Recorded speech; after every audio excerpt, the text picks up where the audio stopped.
Hello everyone, स्वागत है आप सभी का एक और नए वीडियो में। तो आज की इस वीडियो में हम देखने वाले हैं जो आपका फर्स्ट टर्मिनल एग्जाम जो होने वाला है आपके स्कूल में, उसके लिए क्लास 9th के जो विषय हिंदी है उसके लिए क्वेश्चन आंसर को देखने वाले हैं। तो अगर आप चैनल पर नए हैं तो चैनल को सब्सक्राइब करके वीडियो को लाइक कर दीजिएगा और अपने दोस्तों के पास इस वीडियो को जरूर शेयर कर दीजिएगा।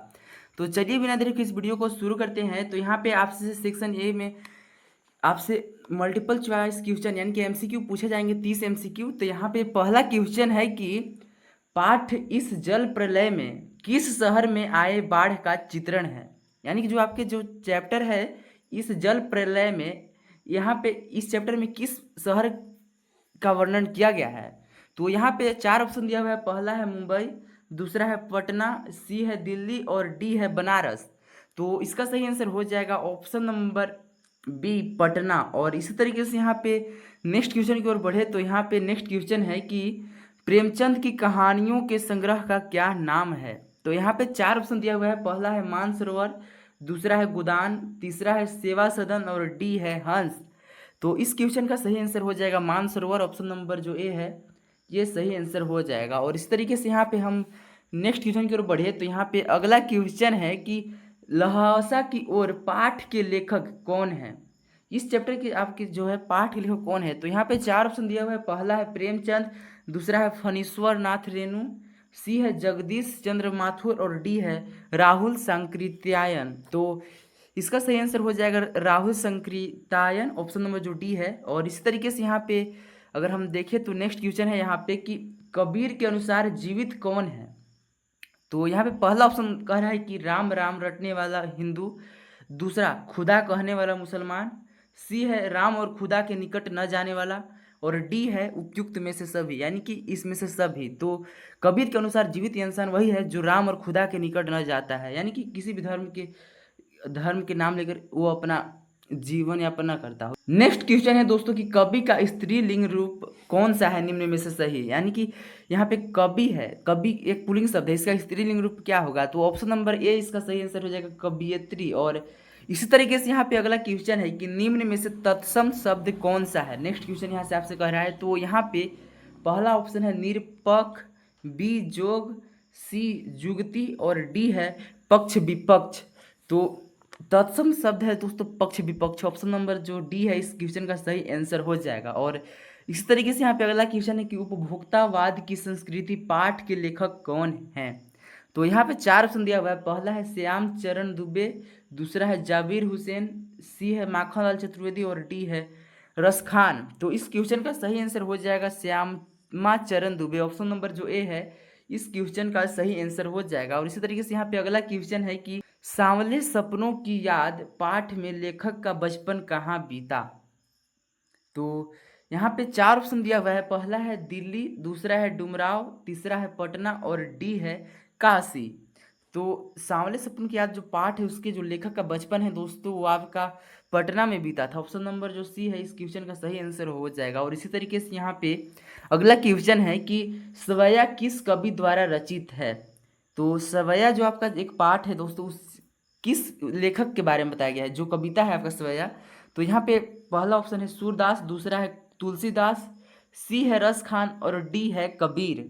तो इस क्वेश्चन का सही आंसर हो जाएगा रस खान जो है सवैया जो चैप्टर है उसका लेखक है यानी कि कवि है। और इसी तरीके से यहाँ पे नेक्स्ट क्वेश्चन है कि कैदी और कोकिला कविता में कैदी किसकी आवाज़ सुनकर दुखी होता है। तो यहाँ पे पहला ऑप्शन है मोर की, दूसरा है कोयल की, सी है पपीहे की और डी है बुलबुल की।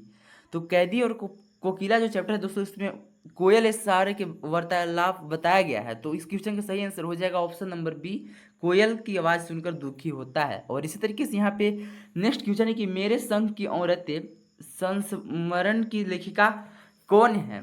यानी कि जो आपका एक चैप्टर है मेरे संग की औरतें उस चैप्टर की जो लेखिका हैं कौन है। तो यहाँ पे पहला ऑप्शन दिया हुआ है महादेवी वर्मा, दूसरा है मृदुला गर्ग, सी है सुभद्रा कुमारी चौहान और डी है मनु भंडारी। तो इस क्वेश्चन का जो सही आंसर हो जाएगा option number B Mridula Garg जो है इस क्वेश्चन का सही आंसर हो जाएगा। और इस तरीके से यहाँ पे अगला क्वेश्चन है कि उपभोक्तावाद शब्द में कौन सा प्रत्यय है। तो प्रत्यय एक ऐसा धातु रूप होता है जो किसी भी शब्द के अंत में लगता है। तो यहाँ पे जो वाद है ऑप्शन नंबर जो ए है इस क्वेश्चन का सही आंसर हो जाएगा। और इसी तरीके से यहाँ पे हम नेक्स्ट क्वेश्चन की ओर बढ़े तो यहाँ पे अगला क्वेश्चन है कि जब किसी आदमी को पहले दर्जे का बेवकूफ़ कहना हो तो उसे क्या कहते हैं।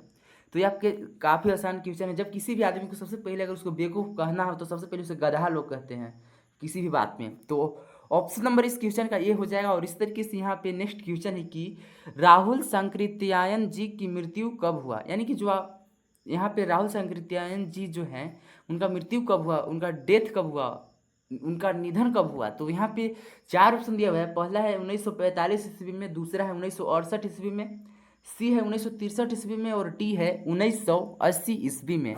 तो राहुल सांकृत्यायन जी के जो जन्म है दोस्तों 1963 ईस्वी में हुआ था। यानी कि ऑप्शन नंबर जो सी है इस क्वेश्चन का सही आंसर हो जाएगा। और इसी तरीके से यहाँ पे हम अगले क्वेश्चन की ओर बढ़े तो अगला क्वेश्चन यहाँ पे आपसे कह रहा है कि विज्ञापन और प्रचार के सूक्ष्म तंत्र में कौन सी शक्ति होती है। यानी कि जो विज्ञापन जो प्रचार होता है जो आपके न्यूज़पेपर या आप कहीं भी देखते होंगे उस सब में जो छोटी छोटी कौन सी शक्ति होता है। तो पहला ऑप्शन यहाँ पे है वशीकरण के, यानी कोई भी प्रोडक्ट के बारे में अगर बता देगा कि ये बहुत अच्छा है और लोग उन्हीं को अपनाना शुरू कर देता है।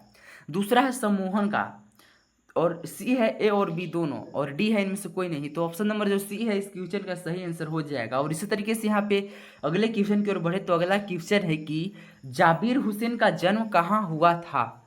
तो जाबिर हुसैन का जो जन्म है दोस्तों वो बिहार में हुआ था। ऑप्शन नंबर जो ए है इस क्वेश्चन का सही आंसर हो जाएगा। तो ऑप्शन नंबर ए इसका सही आंसर हो जाएगा। और इसी तरीके से यहाँ पे नेक्स्ट क्वेश्चन की ओर बढ़े तो यहाँ पे अगला क्वेश्चन है कि हरिशंकर परसाई का जन्म कहाँ हुआ। तो यहाँ पे ऑप्शन नंबर जो बी है इस क्वेश्चन का सही आंसर हो जाएगा, मध्य प्रदेश में। और इस तरीके से नेक्स्ट क्वेश्चन है कि हरिशंकर परसाई का जन्म कितने ईस्वी में हुआ था। तो हरिशंकर परसाई का जो जन्म है दोस्तों 1922 ईस्वी में हुआ था। ऑप्शन नंबर सी है इस क्वेश्चन का सही आंसर हो जाएगा। नेक्स्ट क्वेश्चन है कि परसाई जी ने कौन सी पत्रिका निकाली। तो यहाँ पे 4 ऑप्शन दिया हुआ है। पहला है हंस, दूसरा है जागरण, सी है मर्यादा और डी है वसुधा। तो इस क्वेश्चन का सही आंसर हो जाएगा Vasudha, option number D. Next question है कि ज्ञान की आंधी के आने से क्या समाप्त हो जाता है। तो यहाँ पे ऑप्शन नंबर एक है भक्ति, दूसरा है आस्था, सी है भ्रम और डी है विश्वास। तो ज्ञान की आंधी आने से यानी कि जब किसी भी विषय में डिटेल जानकारी प्राप्त करने से भ्रम जो है वो समाप्त हो जाता है, वो आपके दिमाग से भ्रम जो है गायब हो जाता है। और इस तरीके से यहाँ पे अगला क्वेश्चन है कि रस्सी कच्चे धागे की से कवयित्री का क्या आशय है। यानी कि इसका क्या मतलब है जो आपके कविता में इस्तेमाल हुआ है रस्सी कच्चे धागे की, इसमें कवयित्री क्या कहना चाहती है इस शब्द के माध्यम से। तो यहाँ पे पहला ऑप्शन है धागा कच्चा है, दूसरा है कि धागा मजबूत है, सी सांसें और डी इनमें से कोई नहीं। तो रस्सी कच्चे धागे की ये जो शब्द है इसका अर्थ होता है सांसें, ऑप्शन नंबर जो सी है इस क्वेश्चन का सही आंसर हो जाएगा। और नेक्स्ट क्वेश्चन यहाँ पे है कि सरस खान ने अपने सवैयों में किसकी भक्ति की है। तो ऑप्शन नंबर ए है राम की, दूसरा है कृष्ण की, सी है शिव की और डी है अल्लाह की। तो इस क्वेश्चन का जो सही आंसर हो जाएगा ऑप्शन नंबर बी। और नेक्स्ट क्वेश्चन है दोस्तों कि माखन लाल चतुर्वेदी का जन्म कब हुआ। तो यहाँ पे पहला ऑप्शन है 1990 ईस्वी में, दूसरा है 1890 ईस्वी में, सी है 1979 ईस्वी में और डी है 1889 ईस्वी में। तो माखनलाल चतुर्वेदी का जो जन्म है 1889 ईस्वी में हुआ था। ऑप्शन नंबर जो डी है इस क्वेश्चन का सही आंसर हो जाएगा। और इसी तरीके से यहाँ पे नेक्स्ट क्वेश्चन है कि खेतों में दूर तक क्या फैली हुई है। ऑप्शन नंबर ए है कोमल हरियाली, दूसरा है मखमल, सी है दाने और डी है समान। तो खेतों में दूर तक कोमल हरियाली फैली हुई है आपके चैप्टर से क्वेश्चन है दोस्तों। और इस तरीके से नेक्स्ट क्वेश्चन है कि सूर्य की किरणें किस पर पड़ रही है।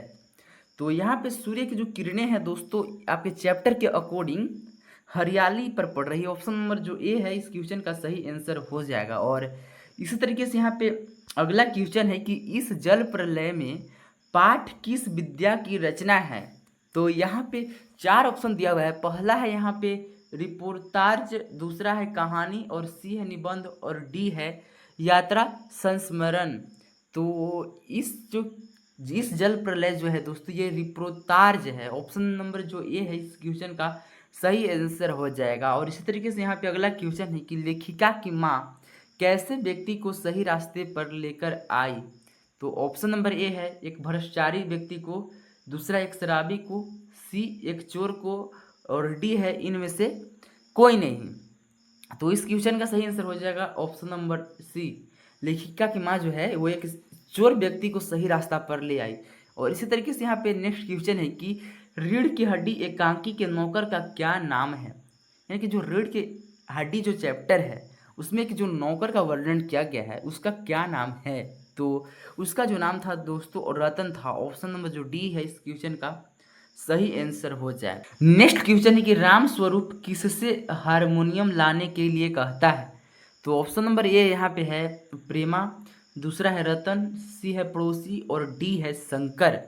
तो यहाँ पे जो राम स्वरूप है दोस्तों रतन को हारमोनियम लाने के लिए कहा। ऑप्शन नंबर जो बी है इस क्वेश्चन का सही आंसर हो जाएगा। जो राम स्वरूप इसलिए रतन को कहा क्योंकि रतन जो है उसके कमरे का नौकर है। और इस तरीके से यहाँ पे नेक्स्ट क्वेश्चन यहाँ पे लास्ट है कि कमरे में कौन मुंह फैलाए हुए हैं। यानी कि कौन जो उनके कमरे में कौन सा है जो व्यक्ति गुस्से में है मुंह फुलाया हुआ है। तो यहाँ पे 4 ऑप्शन दिया हुआ है। पहला है प्रेमा, दूसरा है उमा, सी है रत्ना और डी है शंकर। तो इस क्वेश्चन का जो सही आंसर हो जाएगा ऑप्शन नंबर बी इस क्वेश्चन का सही आंसर हो जाएगा। और मिलते हैं एक और नई वीडियो में, तब तक के लिए बाय बाय। अगर आप अभी तक चैनल को सब्सक्राइब नहीं किए तो चैनल को सब्सक्राइब करके वीडियो को लाइक कर दीजिएगा।